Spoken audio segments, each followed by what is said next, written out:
Horror files India में आपका स्वागत है। आज की कहानी कोई आम कहानी नहीं है, बल्कि एक सच्ची घटना पर आधारित है। तो चलिए बिना वक्त गंवाए सीधे अपनी कहानी की तरफ बढ़ते हैं। ये घटना है उत्तर प्रदेश के एक पुराने शहर फतेहपुर की। फतेहपुर का एक इलाका है जिसका नाम है रामनगर कॉलोनी। ये कॉलोनी करीब 30 साल पहले बनी थी। दिन में ये इलाका बिल्कुल सामान्य लगता है। लोग काम पर जाते हैं, बच्चे खेलते हैं और बाजार भी पास ही है। लेकिन इस कॉलोनी में एक घर ऐसा भी है जिसके बारे में आज तक कोई सच नहीं जान पाया। उस घर का नंबर है घर नंबर 27। ये घर करीब 10 साल से खाली पड़ा है। खिड़कियां टूटी हुई हैं, दरवाज़ा जंग लगा हुआ है और अंदर हमेशा गहरा अंधेरा रहता है। लोग कहते हैं रात के समय उस घर की खिड़की में कोई खड़ा दिखाई देता है।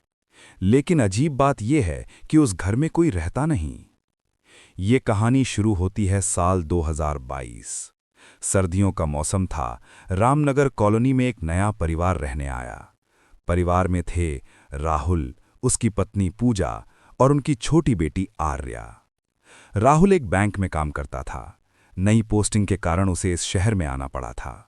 राहुल को रामनगर कॉलोनी में घर नंबर 26 मिला और ठीक उसके सामने था घर नंबर 27। पहले दिन राहुल ने उस घर को देखा। टूटी खिड़कियां, जंग लगा गेट और अंदर पूरा अंधेरा। राहुल ने पास के पड़ोसी से पूछा, ये घर खाली क्यों है? पड़ोसी एक बूढ़े आदमी थे। नाम था त्रिपाठी जी। उन्होंने धीरे से कहा, उस घर में कोई नहीं रहता बेटा। राहुल हंसते हुए बोला, क्यों, क्या वहां भूत है? त्रिपाठी जी कुछ सेकंड चुप रहे, फिर बोले, लोग तो यही कहते हैं। राहुल ने इस बात को मजाक समझा।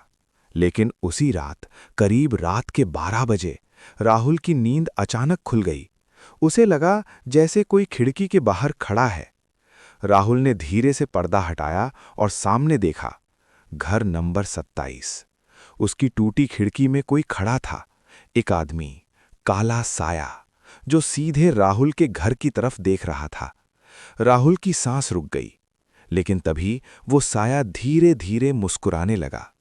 राहुल तुरंत खिड़की से हट गया। उसने सोचा शायद मेरा भ्रम होगा।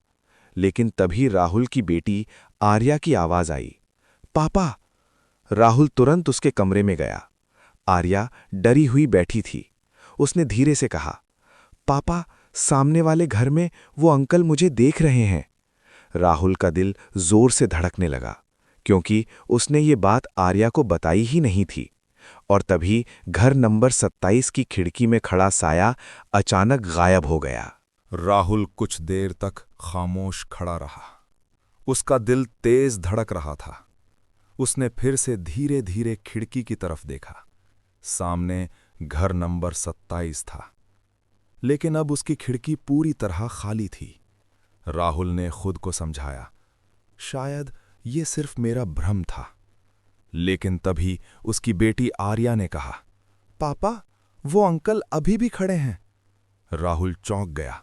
उसने पूछा, कहाँ? आर्या ने खिड़की की तरफ इशारा किया। राहुल ने फिर से देखा, लेकिन उसे कुछ भी दिखाई नहीं दिया, सिर्फ अंधेरा। उस रात राहुल को नींद नहीं आई। सुबह हुई। राहुल ऑफिस जाने लगा।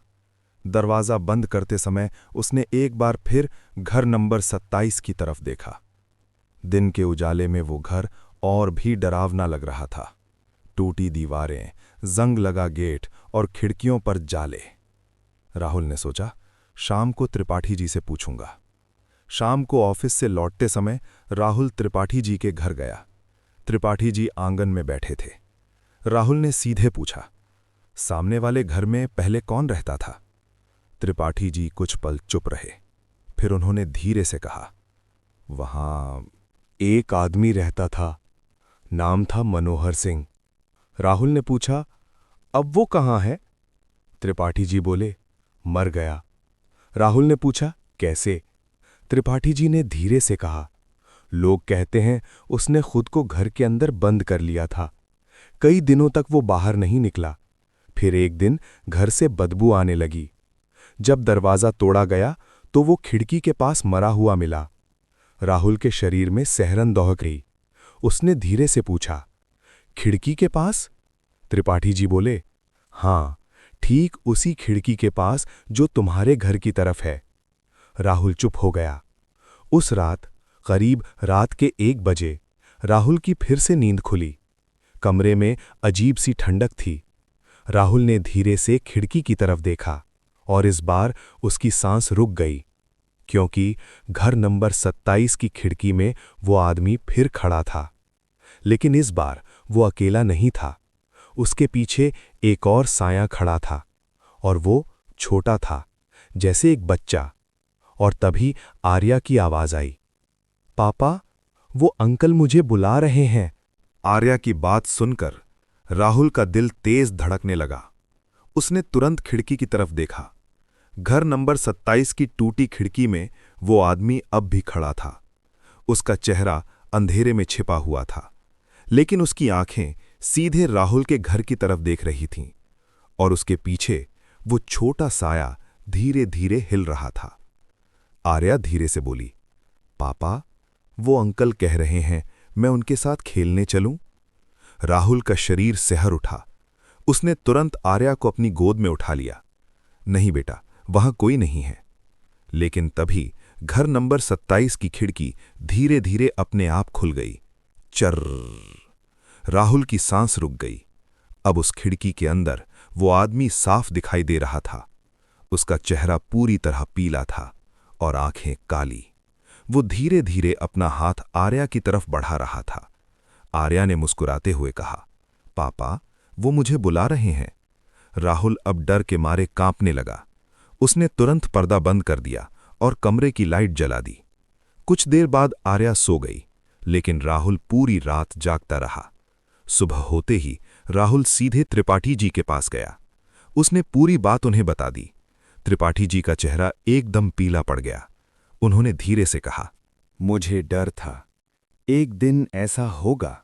राहुल ने पूछा, क्या मतलब? त्रिपाठी जी बोले, मनोहर सिंह अकेला नहीं मरा था। राहुल चौंक गया। त्रिपाठी जी बोले, उसकी एक छोटी बेटी भी थी, नाम था रिया। वो भी उसी घर में मरी थी।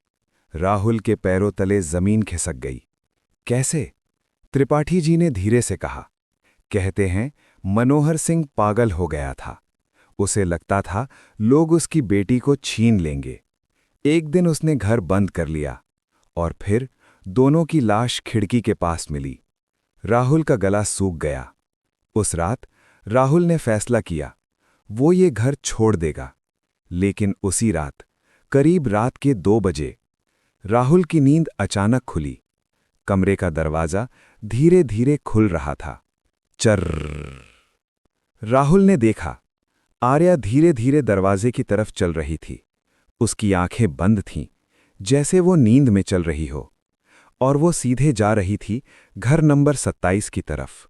राहुल तुरंत दौड़कर गया। उसने आर्या को पकड़ लिया। तभी सामने घर नंबर 27 की खिड़की में वो आदमी और वो बच्ची दोनों खड़े थे और दोनों मुस्कुरा रहे थे। राहुल तुरंत आर्या को लेकर घर के अंदर वापस आ गया। अगली सुबह राहुल ने रामनगर कॉलोनी छोड़ दी। लेकिन आज भी रामनगर कॉलोनी के लोग कहते हैं, रात के समय घर नंबर 27 की खिड़की में 2 साए दिखाई देते हैं, एक आदमी और एक छोटी बच्ची। और कभी-कभी वो बच्ची सामने वाले घरों की खिड़कियों की तरफ देखकर मुस्कुराती है। आज की कहानी यहीं खत्म होती है, तो वीडियो को लाइक ज़रूर करें, हॉरर फाइल्स इंडिया को सब्सक्राइब करें और बेल आइकन दबाना न भूलें। हम फिर मिलेंगे एक और डरावनी कहानी के साथ। उम्मीद है आपको वीडियो पसंद आया होगा।